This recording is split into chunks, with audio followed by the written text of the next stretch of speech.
Welcome back to Backspace Academy. This lecture on CloudFormation will be a lead into the quite in-depth lab that we have on programming CloudFormation. So obviously I'll go through what is CloudFormation. I'll also look at what the structure of a CloudFormation template looks like, and then go into further detail about the individual sections of a CloudFormation template. I'll also look at a couple of tools that are available to streamline the formation of a CloudFormation template. And then we have CloudFormer and the CloudFormation Designer. So CloudFormation, it allows us to have infrastructure designed as code in the format of a JSON or JavaScript object notation or YAML template. It allows us, because we are using these templates, which are effectively text files, it allows us to have version control capability over this infrastructure that is defined as code. And the template, it describes all of the AWS resources, and CloudFormation takes care of the provisioning and configuring of those resources. A CloudFormation template must conform to a template structure, and that consists of a number of sections. The first section we've got there is the template format version that we're using to create this template as such. And then it has the description section, the metadata section, the parameter section, the mapping section, conditions, the transform section, which is really only used in relation to Lambda functions. We have the resources section, which is an essential section. You cannot leave that section out. And we have the outputs section. Just on the screen there, we've got a JSON and a YAML version of that. So the JSON or JavaScript object notation uses brackets or braces to separate those sections. And when we look at the YAML, it uses indentation to separate the sections of the template. So those of you who have used CoffeeScript before will understand that YAML is very similar to CoffeeScript in the way that CoffeeScript uses indentation to format rather than, or to define sections rather than using braces. So I personally use YAML, although I know that on the exam you're highly unlikely to see a YAML template. You're more likely to see a JSON template. So make sure that you understand what a JSON template looks like. So the sections of the template, so the format version is the format that the template conforms to.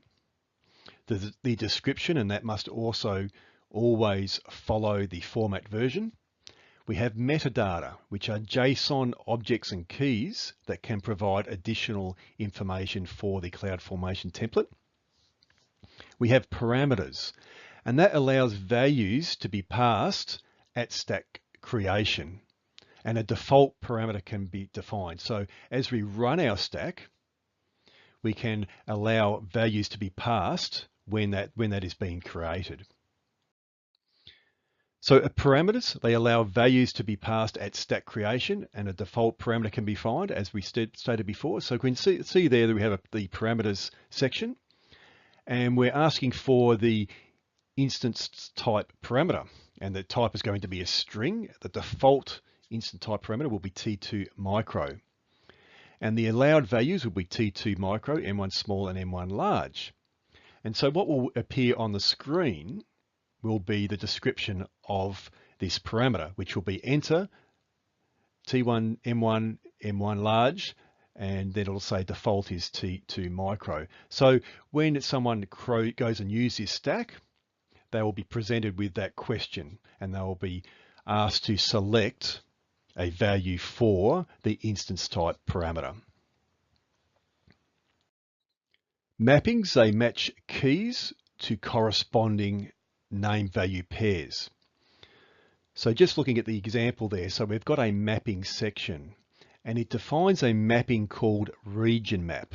And what that is doing, it is mapping a region to a corresponding set of name value pairs. So we can see there the US to East region, has been mapped to a set of two AMIs corresponding to 32 or 64, being a 32-bit AMI or a 64-bit AMI.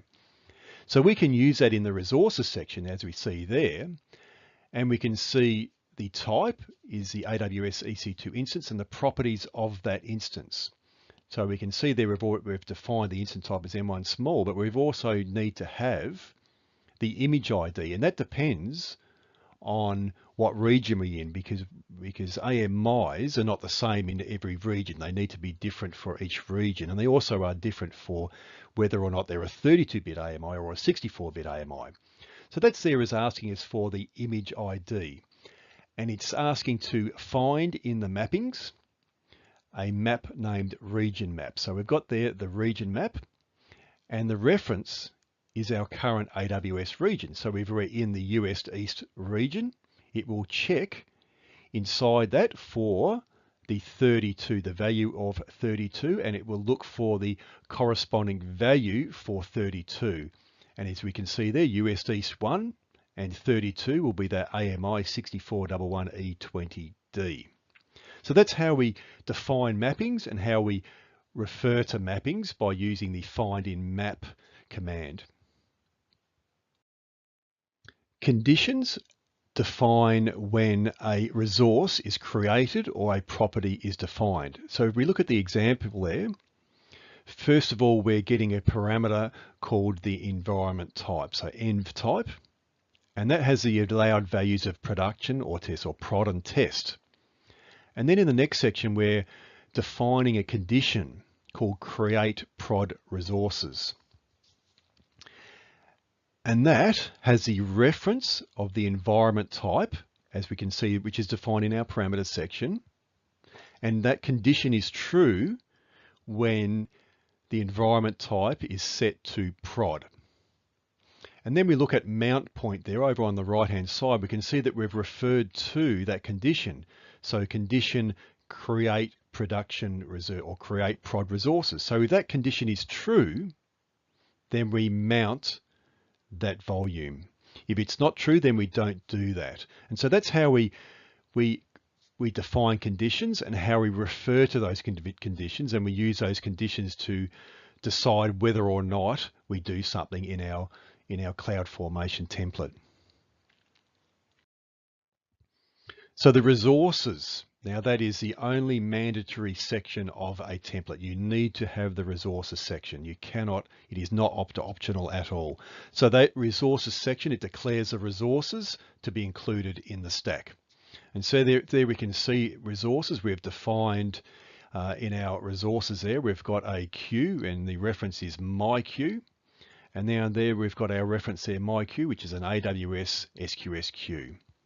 And so that's how we can define our resource as my queue, and how we can refer to that resource also. So we've defined it as my queue in that my queue subsection of the resources, and then we've also referred to it in the my instance resource.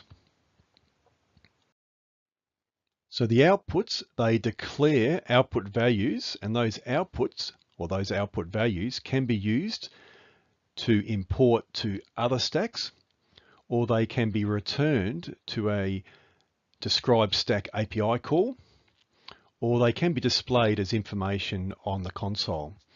So just looking there at what an output section looks at, so we've got there the outputs, and we've got two of them defined. One is the backup load balancer DNS name, and we've also got a condition attached to it, so it's not got to return that unless can create prod resources is true. And we've also got there an output of the instant ID, which will return the value of that EC2 instance. And it'll also have a description there, which will be used for information that can be displayed on the console. There are a couple of tools available to help with creating CloudFormation templates, and I'll just talk about a couple of them. The first one being CloudFormer. So CloudFormer, it creates an AWS CloudFormation template from our existing AWS resources in our account. So if we've created an infrastructure on AWS and we want to make a copy of that in a CloudFormation template, we can use this CloudFormer service that can do that. So you select those resources that are in your account, and then the CloudFormation template will be created and put into an S3 bucket. So the CloudFormer application is itself a CloudFormation stack. And unfortunately, it doesn't support YAML. It'll only produce a JSON file. So when you run the AWS CloudFormer tool, and it's, for whatever reason, it's still marked as beta. It's been around for years, but it's still marked as a beta for some reason. But it does work, and does work quite well. You just run that, and then you go to a URL, and then you complete all the details that of what it asks you. So it'll ask you, what VPC are you going to use, and what resources for EC2 are you going to use, and it'll basically combine all that and compile all that into a CloudFormation template for you, which does save quite a bit of time. The next tool I'd like to show is the CloudFormation Designer. This is a really good tool. I quite like it. It's a visual tool that provides a drag and drop interface for adding resources to templates. So the big advantage of this is that it's visual, and when you're presenting an architecture, it's really good to be able to present it in this format, and at the same time, it is a real architecture, and that can be deployed instantly at the click of a button. So it's a very good thing, and I'd thoroughly recommend people use that as part of that process of creating a CloudFormation template. Currently doesn't support YAML, although I guess it will in the future support YAML. But again, it's a very, very good tool, and I'd thoroughly recommend that you at least have a look at using it. So that's it for the CloudFormation lecture.